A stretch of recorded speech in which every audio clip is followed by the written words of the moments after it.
La culture scientifique a tout autant de valeur, d'intérêt et d'importance que la culture artistique. Et la culture tout court, c'est la somme de la culture artistique et de la culture scientifique.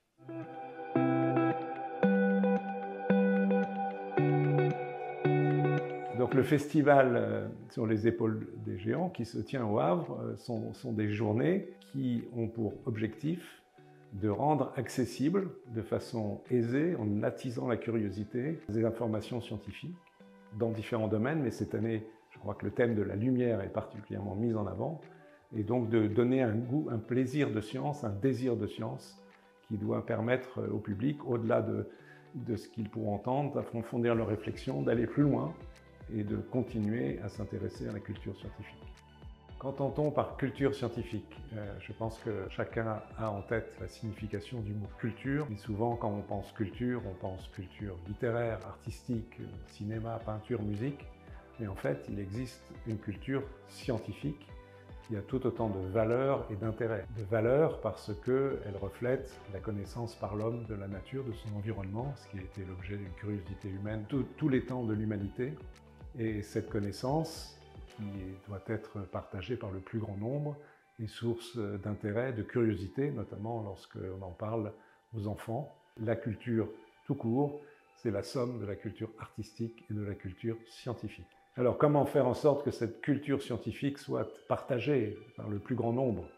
Et pour ce qui nous concerne, l'Académie des sciences, dans quelle mesure pouvons-nous intervenir, favoriser la prise en compte de la culture scientifique? Donc la culture scientifique, ça passe par de multiples canaux.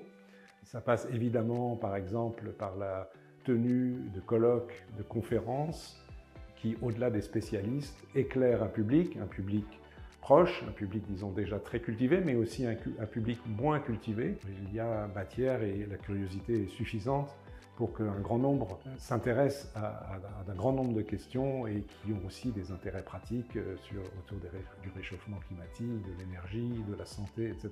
Si on pense culture et développement de la culture, on pense aux enfants, bien évidemment.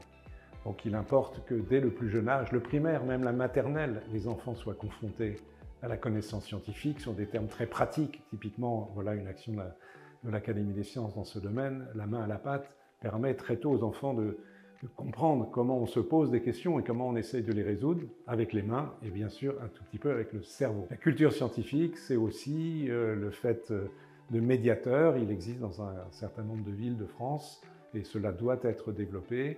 Des formes de maisons de la culture scientifique, comme il existe des maisons de la culture, parfois les deux ensemble, ce qui est très bien quand c'est les deux ensemble, qui organisent des expositions, des conférences et qui attirent le public.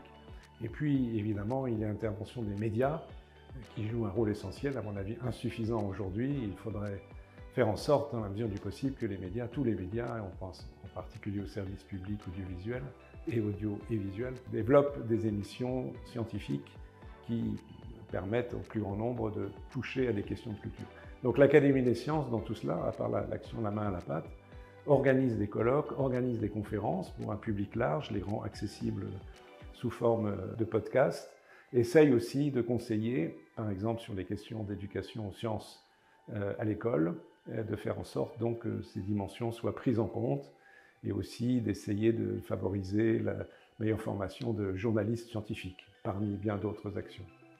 Alors, l'épaule de géant au Havre est source aujourd'hui d'un partenariat avec l'Académie des sciences, entre autres, et cela s'inscrit parfaitement dans la volonté de développer, de rendre accessible au plus grand nombre la culture scientifique, parce que cet ensemble de journées au Havre consacrées à la science, sur tel ou tel thème, à travers toute une série de conférences, de tables rondes, d'animations, sont une occasion formidable pour le public qui sera au Havre ou qui pourra se connecter, d'être en contact direct avec un grand nombre de scientifiques qui viendront exposer l'état des connaissances de façon intelligible pour tous, de façon claire, de façon réservée à un petit nombre de personnes expertes, mais encore une fois un public large. Cela est absolument essentiel et l'Académie est tout à fait favorable à ces actions et donc s'engage. Il y aura un certain nombre de scientifiques membres de l'Académie qui iront au Havre